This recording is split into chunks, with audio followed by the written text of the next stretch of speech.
I have a very distinguished panel of 4 accomplished persons who will help us plow through the very important topic of breaking barriers. I'd like to first acknowledge our key partners for this program. The MasterCard Foundation have been spearheading inclusive learning and doing many other important things. Thank you, MasterCard Foundation, for your support.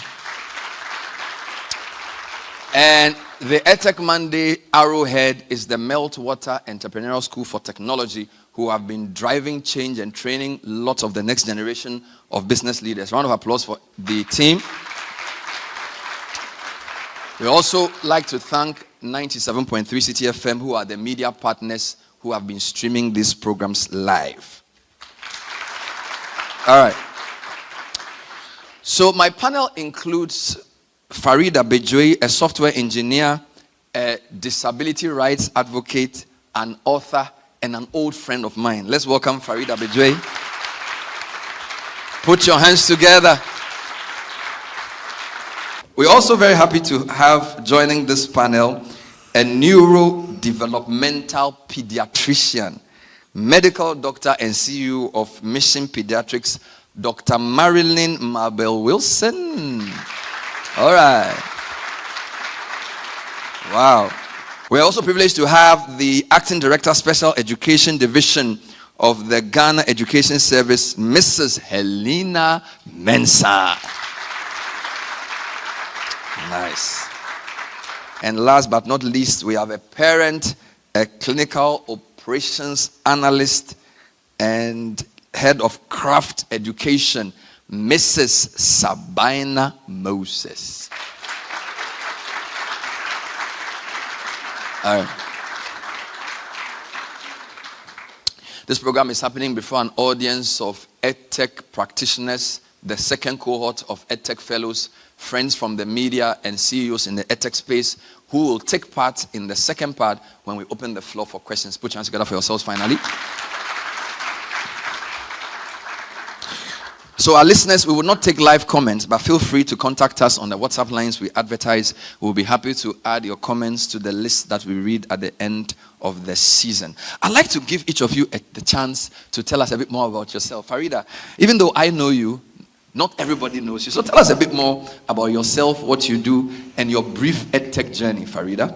So I'm a software engineer by profession. I'm currently an IT consultant with a Digital Opportunity Trust. I also wear different hats as a disability rights advocate, and I'm also a writer. So yeah, that's me in a nutshell.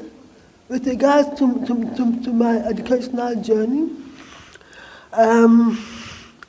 it was unconventional because 30 years ago, our educational system was not accessible. Unfortunately, it is still not accessible 30 years later, which is not acceptable, but we'll get into that later.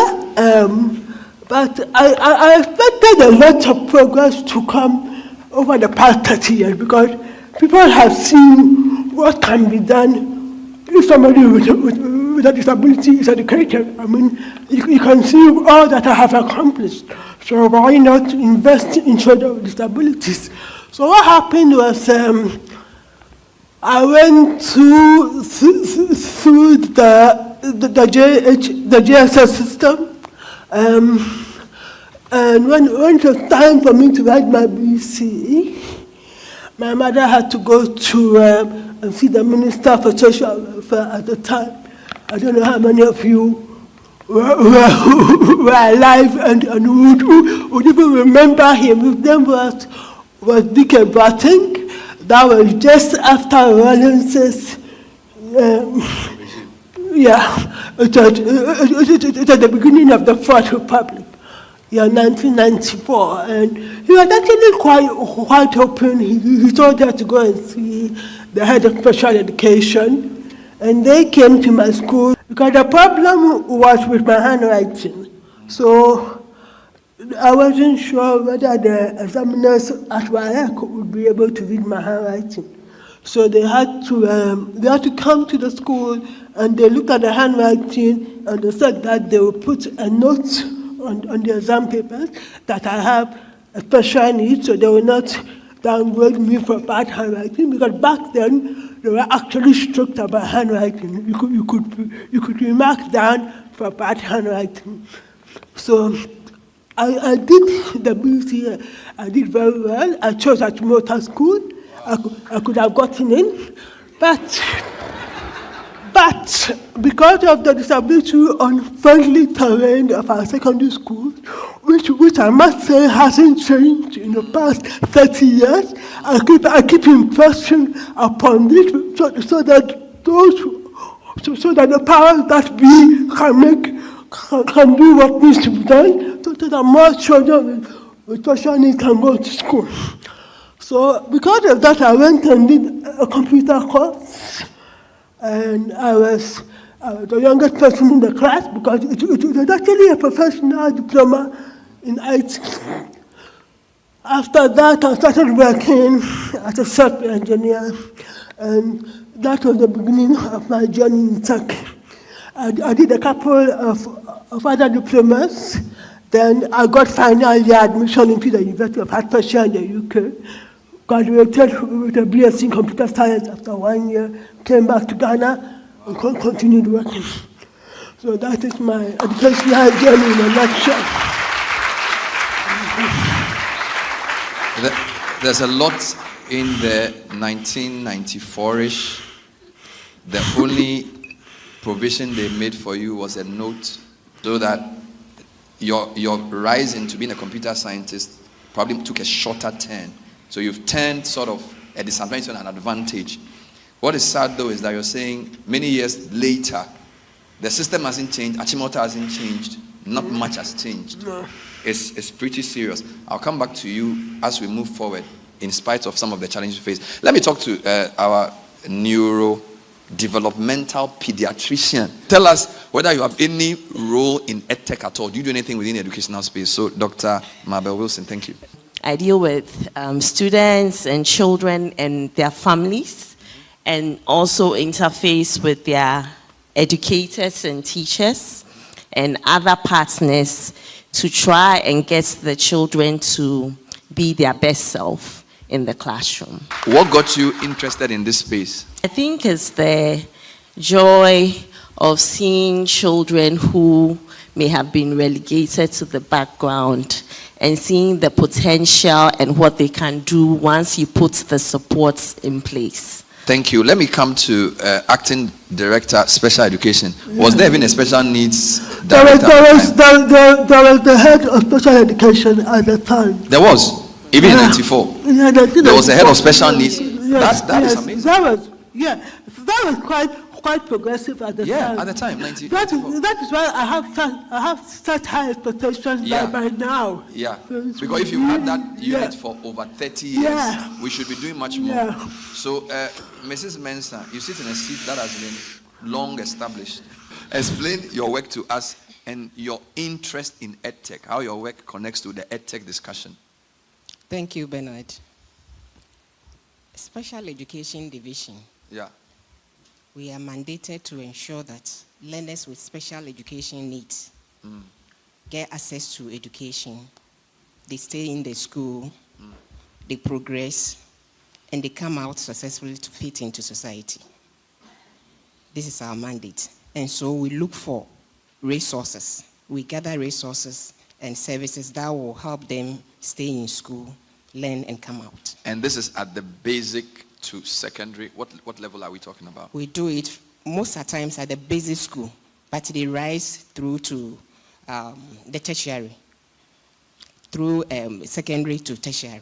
So even though GES is pre-tertiary, yes, you sort of have to support those who are beyond secondary. When the need arises, and we have the resource, we do support them. Okay. Let me also hear from my parent partner, Sabina Moses, who's a clinical operations analyst. Does that have anything to do with what we are discussing here, or that's just your work? So, Sabina.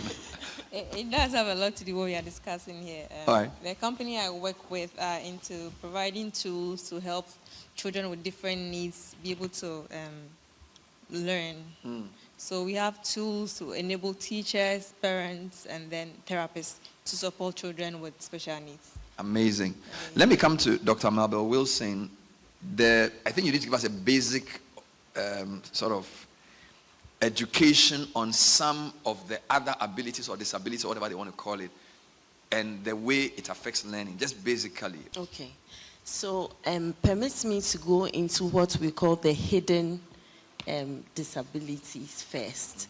So in neurodevelopment, so we are doing 101. Generally, we are looking at child development. There are 5 main areas.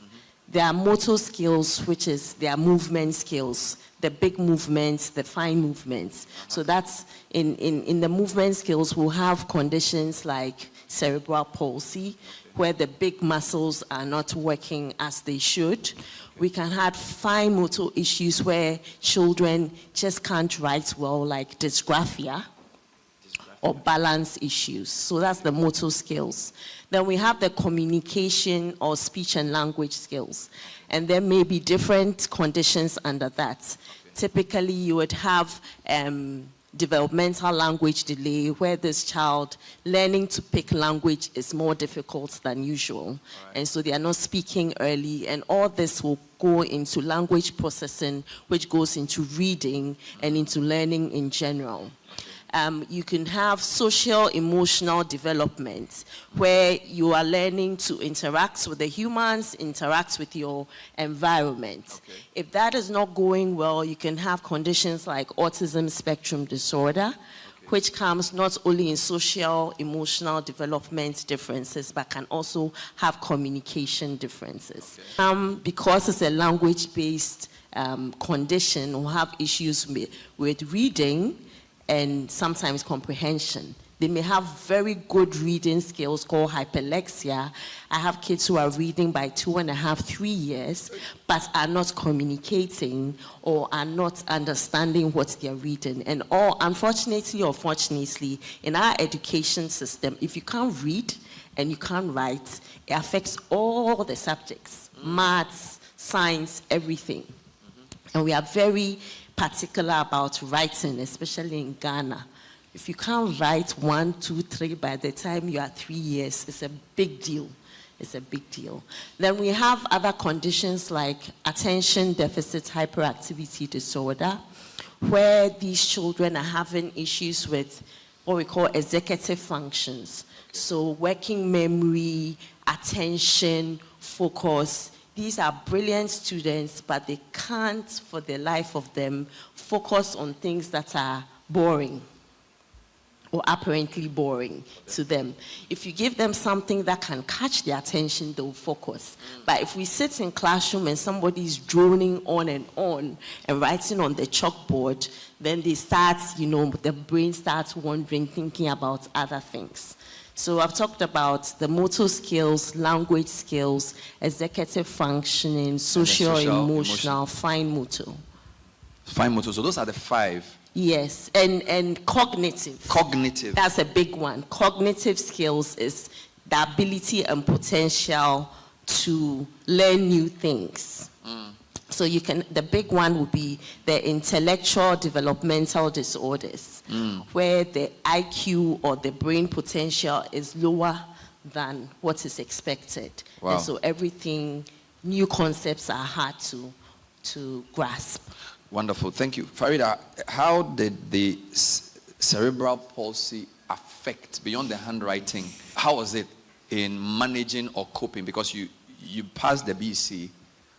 How was it in class? So talk to us a bit about how difficult it was coping with the basic BC curriculum and how you managed to overcome that to even write and pass BC.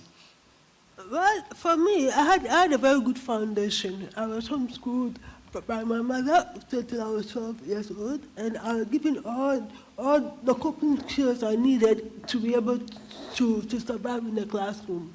So I really did not have any problem beyond the handwriting personally. Of course, the schools were not physically accessible, but I had such lovely have 4 classmates who used to hold my hand and take me around if I needed to use the washroom or if we had to move around the classroom. So I was largely dependent on the benevolence of my classmates. But unfortunately, that is not the same for most children. Most children will struggle because even the way their thoughts may not be, they may not be able to assimilate it.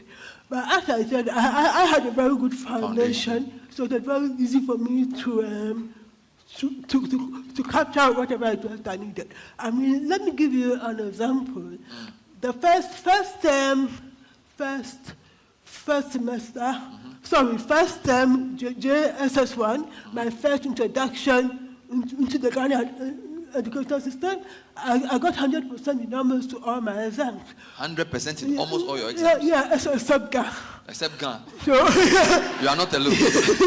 Those days when you are in Accra, you have to do Ghana. Yeah, you have no choice. but yeah, so and that was mainly because of the foundation I had. So it was easy for me to get whatever it was the teacher was talking about. And my class wasn't that big too. Okay. So in my first school, I always tell people that, look, I went to Saito. So if it's possible to educate somebody with a special need in Saito in 1994. You went to a Saito school? Yeah, I went to Saito school because the Dada schools would not take me. Are you serious? Yeah, it was only the Saito school. It was the public schools that rather... Yeah. So I went to Saito in one of the most Saito areas you can think of. Tell me. Kolegono. Kolegono. It doesn't get more Saito than Kolegono. Wow. Yeah, and my classroom was actually an uncompleted building without windows. Wow. So when it rains, the rain beats you right on the beach. And those days we had proper Hamatan, not this Hamatan. So you can imagine how cold it was during that period. But I'm like, look, if I was able to do well, then after 1 year we had to move because the government had not paid the rent of the building, so they closed the school down. Are you serious? Yeah. So I mean that's a bit of drama. So then after that I moved to Kanesha with my 1 GSS. Wow. Which was a bit more refined than Cambridge GSS. But even that one, we were in a class of maybe 40 students. So by then the teachers and things were able to give me the attention that I needed. And that's why I'm saying that, look, it does not take much to educate somebody with a special need. All you have to do is to be willing to give the child that attention that they need. Wow. But personally, I did not really need any attention beyond the handwriting problem. Wow. And I was able to take notes on everything myself. Wow. But there are children who have extra needs beyond that. Of course. I mean, Madam Mensah, you were smiling when she mentioned Kolegono. Get somebody with a condition to pass BC. 30 years later, we should be doing this on like much higher level. What are your reflections on what you've just heard? That a basic Saito in Kolegono and Kaneshi gave her the chance to blow BC. And how much progress do you think our public schools have made in that space? Be honest with me. I was so happy when Farida was giving her story because we have a lot of our learners in the public schools. Mm-hmm. And the opportunity she had from WAEC to write the exam, we are still doing that. We have arrangement with WAEC. Every year, we write letters to our regional offices and district offices so that those learners who need reasonable accommodation to get concessions in writing their exams and pass well, we do that. So we have a lot of the cerebral palsy individuals who have gone through the BEC system. They've been able to write their exams, they've passed and then carried on in life. I have a lot of testimonies in my office. We have a staff who is cerebral palsy. And EdTech had helped that individual to go through education, through Central University, come out with second class degree, Wow. upper division in accounting. Are you serious? Yes. I wanted to bring him, but I said, no, I brought one person, so I brought one visually impaired person, so let that be. And the visually impaired person is also here to serve as a living testimony as to what EdTech has done for our learners with special needs. Would you, so, in fact, they are doing very well. And we want to tell people that the culture of chalk and paper is gradually fading away. We are introducing EdTech so that learners who had problems will be able to write their exams and pass well. And these things that they are doing, the practice need to be done in the schools so that the child will be very conversant with the machine. On the basic issues around, for example, the 5 areas Dr. Marvel spoke about, beyond the basic sight and hearing, but based on the categorizations of neuro challenges, they are quite nuanced and very, very many indeed. We have a lot. How well educated are your teachers on this, or do you have specialized teachers for these? Yes, we have specialized teachers who have studied special education from the universities. All right. University of Education Winneba produce such teachers. We have UCC, I think KNUST also have them. And when they come, they are recruited to go to the schools to support them. Most of them, you see them in the special schools. Okay. But because of inclusive education, last year, for instance, we were able to post almost about 40-something teachers to go into the mainstream schools to support our learners. Because like you are saying, whenever we mention disability, all we know is the visually impaired, the hearing impaired. But it goes beyond that, just like what Dr. Mabel has just stated.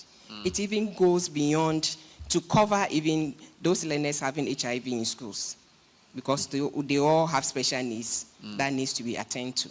Wonderful. So our teachers are there, though they are not sufficient, but few are there supporting. We'll come back to you on some numbers. Put your hands together for our educationists. Sabina, I wanted you, listening to Farida, it's very clear the home is important as a foundation.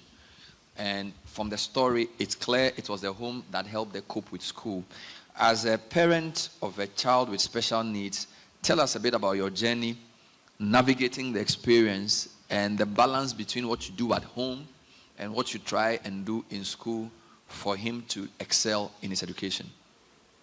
So thank you. So our journey began when my son was 2. He was in school then. And the rhymes he was used to, from the screen I had introduced to him, was all that he was singing. So I just noticed that, no, I'm not sure my child is doing okay in school.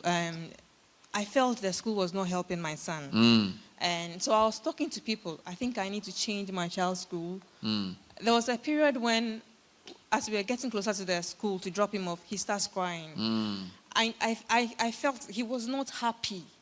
He would be okay leaving the house, but the minute we get to the school, he starts crying. He doesn't want to get out of the car. And I was worried. I speak to the teachers. Oh, he's okay. He's always running around, from class to class. And then he doesn't really respond to us, but he prefers to be on his own. He will leave me. He's on the board. He's on the wall reading and all that. And I was concerned. So I was talking to people. I think I need to change my child's school. Okay. Is there any school I could, get help from? And I spoke to a gentleman at church, and he gave me somebody's number. All right. Miraculously, the person he gave me was a medical doctor. I was shocked. Why are you giving me a medical doctor's number? I need a school. And I spoke to this woman, and he was a neuro pediatrician. Okay. At Kolebu. He just asked me about how my child is doing, how some regular questions, and like, you know what, bring your child in, let's have a look at him, and then we can recommend what you can do for him. And then we got through the journey, and COVID nearly happened. Oh, yeah, that was pre-COVID. And so scheduled to meet to go to neuro clinic in Kolebu was somewhere after March 30th. And then so I asked the nurses around that, is there any private facility we could go? Because I can't wait. So then I was anxious to know what's happening to my child. And then I was told that there are only 3 people in Ghana back then in 2020 who could actually tell me what's happening to my child. So luckily I got Dr. Mabel's number. So you said there are only There were three only people three, in Ghana? Yes. In Including the one sitting here? Yes, please. So Oh my God. I got her contact, and also there was another one in Wow. Kumasi. There We was need, another- we need security for her because we don't know where the other two are. I didn't know about now, so there was one in Kumasi. So I got contact, and then we're making calls, and fortunately we got an earlier appointment to see Dr. Mabel, and we got in, and luckily I had already mentioned to the school teacher that I'm seeking for, I've been directed to see a doctor, so Okay. when we get in, she may need to talk to you about how my child is doing in the classroom. And so when in the consulting room, I told her what's happening in the home, and then we phoned the school, and she interacted with the class teachers. And then we got a heartbreaking diagnosis. It was a challenging moment, but we sailed through it. And Did you understand when they explained to you the condition and the spectra, or it was confusing for you yourself? it was confusing for me, and it was difficult to accept. So I was just saying, okay. With You were in everything denial you're saying, initially. Obviously, and on our drive back home, I was like, no, what is this woman saying? Do we need to call the other person in Kumasi to see what's happening? And I can't just take. So yeah, and we had an appointment to see a speech therapist, and she said the same thing Dr. Mabel had said. Okay, then I had to Google and then read about it and get to know how to support him and all that. And so I went back to the school and explained things to them, what's happening with my child. From then on, I started seeking for help. And I got to educate myself. I went through training for private therapy centers who were training parents who were willing to, learn. And I came back to the school and said, okay, so this is what I've learned about my child's condition. And teaching him is different from teaching other kids. So you have to he needs to get somebody dedicated in helping him in the classroom setting. So I went through, a lot to get somebody to help him in the classroom. That. But let me say, prior to this, before, when he was like 1 year, 2 months, I did take him to see a pediatrician. Then he was not talking. He had not said mommy. He had not said daddy. He was just singing the rhymes, and then the alphabets I've been playing for him on the TV and screen. And the lady said, oh, he's fine. He's just a little boy. Leave him around. He'll come around, read to him. I was reading to him. And then, so 1 year, 6 months, my child is still not talking. And they are still just telling you everything's okay. So I said, no, I checked in with a different pediatrician. Same story. So I felt, well, then it means it's if he's fine, then it's something else. So we're looking for answers. And then, so when he started school, before he was diagnosed, there was one evening, I just felt I need to take my child to the hospital again. So, I just took him to a private facility, and then I met a young doctor. I was trying to explain to him what's happening to my child. I feel he is not happy. Okay, just a quick question. Marilyn, why do you think, I'll come back to you. Right. Why do you think sometimes when parents come with such conditions, the pediatrician is like, oh, it's okay? Is it that it takes time to manifest? Is it hope you are giving them? I'm not saying you did that diagnosis though. Yes. But why would they say to her, he should just allow the guy to play? Just explain. Okay, so the truth is that when it comes to neurodevelopment, it's relatively a new subspecialty, even in medicine and pediatrics. All right. So, as I said, when I was in medical school, they didn't teach us neurodevelopment. Okay. And when I was even doing my pediatric, the general one, we had very little neurodevelopment. And so we are now teaching the doctors, teaching even the pediatricians some of the things to look at. So there are still some myths and misconceptions that we are trying to get rid of in our society. So it's not their fault. They didn't know. I see. So let's come to the story as we... Okay, yeah, Farida was. No, but they should listen to parents. It's very important that you listen to parents, because parents know their children more than teachers. More than the doctor. And most of the time, the doctors just brush the parents aside as if what they are saying doesn't make sense. Then later on, 2 or 3 years down the line, when if the parents knew that there could have been interventions put in place, it's too late because the damage has already been done. So doctors should learn to be more compassionate and learn to listen to parents and not feel as if they are gods, because we treat doctors like gods in this country. Yeah, I agree totally. Learn to listen to parents. I agree totally. Round of applause. Doc, your reaction. Yes, I do tell my parents, and when we apart from being in the clinic, we are trying to do advocacy. And I agree totally that parents are the experts when it comes to their children. When you come into the consulting room, I may see you for an hour, maximum assessment 2 hours. You know your child much better than I do. And so I tell parents that if you know in your gut, and usually parents know, especially the mothers, they know, they can't pinpoint, but they know. Yeah. If you go here and they say there's nothing, just continue to seek a second opinion till you are convinced there is nothing. Wonderful. An example. So when I was one year old, I was not meeting the developmental goals. I mean, I was not walking. I wasn't even sitting up. So my mom realized that there's something wrong with me. So at the time, I was actually, so she took me to Great Ormond Children's Hospital in the UK, because she realized that whatever's wrong with me, they might not be able to diagnose it there. And that is when they did the brain scan and they told her that I have cerebral palsy. Okay. It was only at the age of 1 that I was officially diagnosed. I don't like to generalize, because disability It's very specific. is very specific. I mean, for instance, even with my condition, cerebral palsy, there are no two people who have cerebral palsy who are affected exactly the same way. Okay. So it's very important to look at the individual and say, okay, what do you need? What will work for you? And don't look and don't classify it by disability. Okay. Make it an individualistic learning program.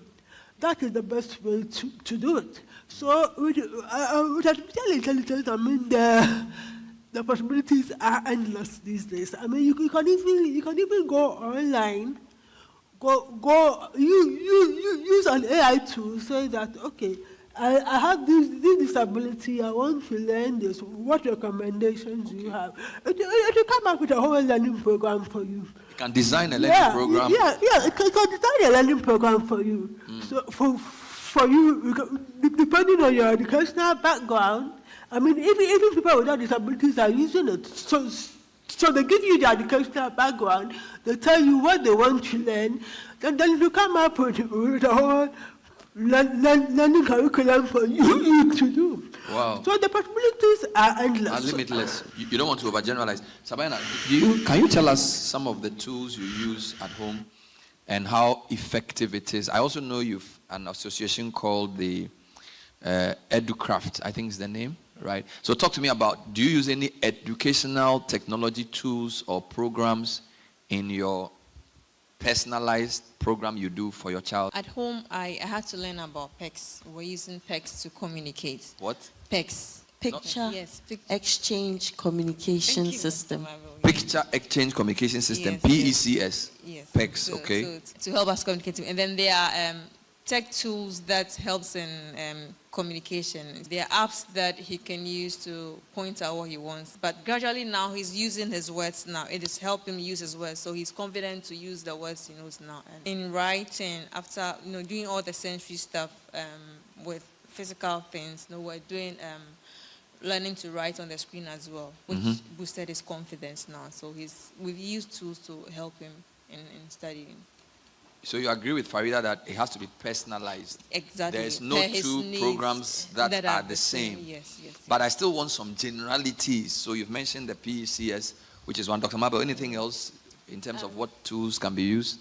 Yeah, so maybe in general terms, we could use tools for communication. Okay. We could use tools for organization. So the kids with ADHD who are forgetting which lesson I'm going to or when this teacher is coming, we could use tools to do visual schedules for them, reminding them what they are supposed to do, transitioning them. we could use tools for the parents and the educators, because as Farida is saying, if you are going to do individualized learning plans, it would need the students or the people in the middle, the parents, the doctor, and then the teacher, and all other partners. So that if there's a tool where we could all meet and input what we know, then we have a plan. If things are not working, everybody will change something. We could use tools for those ones. And we could use tools for specific learning disabilities. So in something like dyslexia, where reading is difficult, there's so many apps and gaming things that can help the kid to learn to read better whilst doing it in a fun way.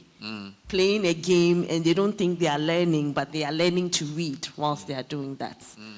So, sorry, go ahead. Let me just, highlight the possibilities when it comes to gaming. Because gaming, so growing up, I had a short attention span. I probably have been diagnosed with ADHD. Now, back then, there was no diagnosis for any of those things. So it's like, just get on with it and move on. So my mom had to find a way of making it interesting for me, because I used to lose interest very easily, especially on the things that are easy. So even up to now, when something is easy, it takes me a long time to do it. While when something is challenging, I do it within a short time. So I always have to find a way of coping and working with the tools that I have to find a way of doing things that I don't want to do. Because unfortunately in life, sometimes you have to do things that you really don't want to do.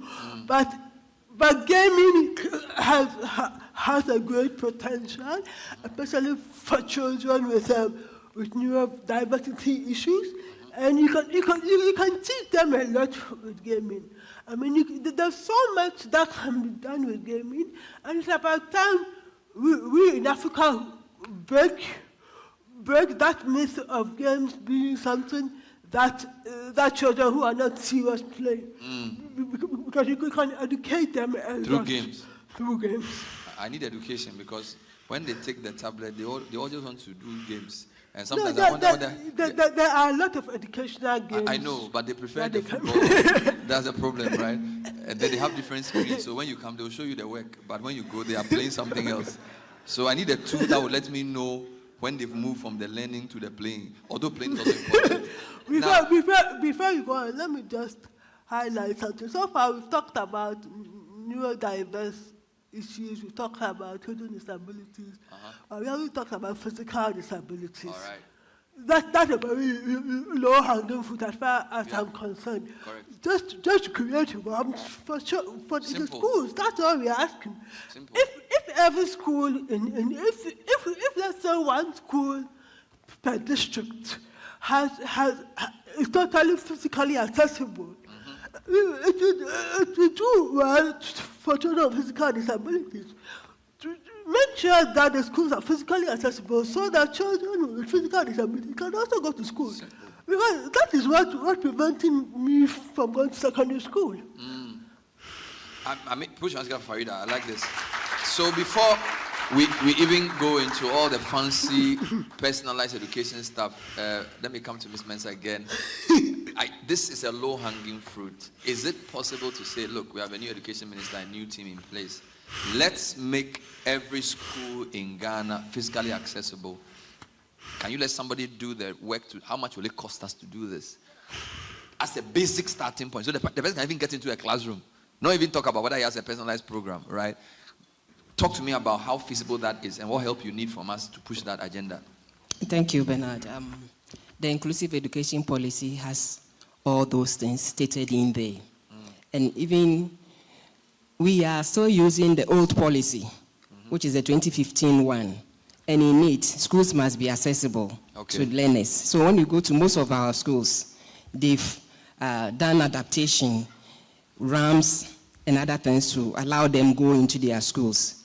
I remember we visited Northern Region sometime, and a school was not friendly, but we had physically challenged person attending school.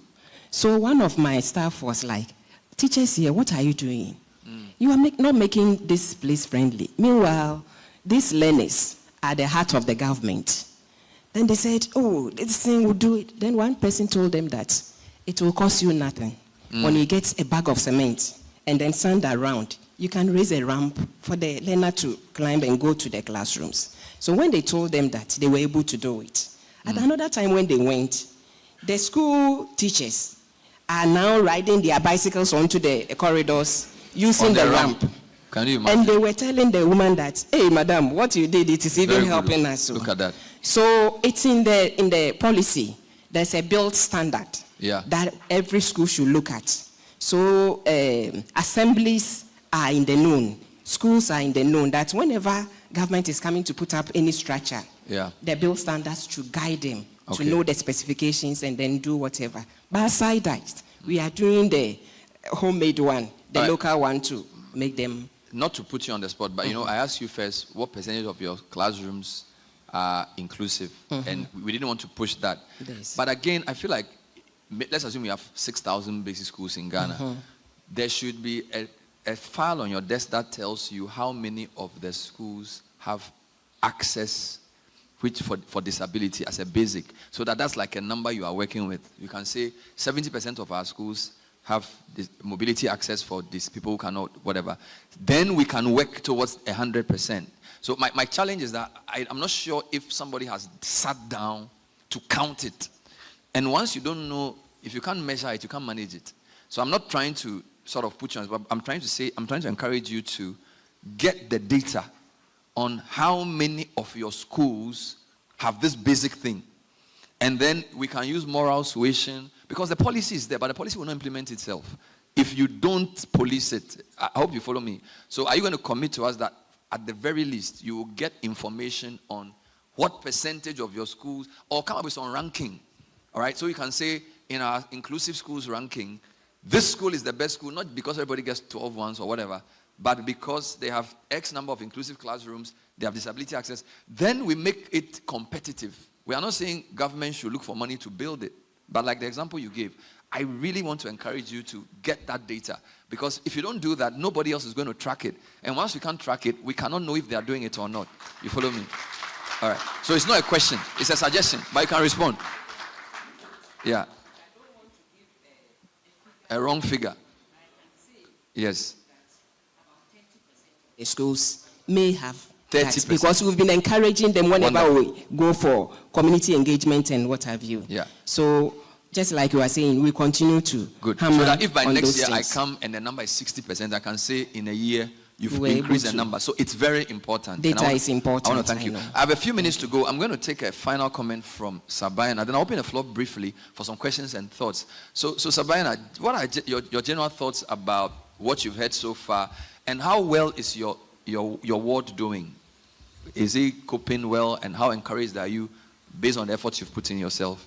So over the past few years, we've had to change schools 4 times. 4 times? Yes, he's in his 4th school now. No. But yes. Why are you worrying the boy? No, so the schools were not capable of handling him. Some will say, yeah, we can have him, but they didn't have the resource. They didn't have the tools to give him the support that he required. And sometimes so as the teachers, they're not open up enough. So we had to change schools to make sure he's okay, he's doing well. There was a school that we had made arrangements. If he had issues, kindly call the therapy center. I had a facilitator in there, but it didn't work out. So we have not moved. We've been in the same area, but I've had to change schools for him 4 times. Wow. I'm hoping that this, where he is now, a bit expensive. I'm hoping that this will be our last stop, and he's coping very well in the classroom. And I'm very grateful to hear what Madam had to say. I'm hoping that before you are given license to operate as a school, as part of the requirements, you should have at least one special education teacher. Correct. You should have at least have had the training of how to handle a special needs child. So that this inclusive policy we are talking of, we can start really implementing it. Wow. And schools would have to be empowered. Teachers would have to be trained on how to use tech tools we are coming up to support children in the classrooms. Yeah. Amazing. Put your hands together for the panel. This is EdTech Monday. We're coming to you from the Mevim Ambassador Hotel, and we're building, we're breaking barriers, actually. We are looking at EdTech's role in creating inclusive learning spaces. Thank you. Put your hands together for Farida, Bejwe, Dr. Marilyn Mabel Wilson, Mrs. Helena Mensah, and of course, Sabina Moses.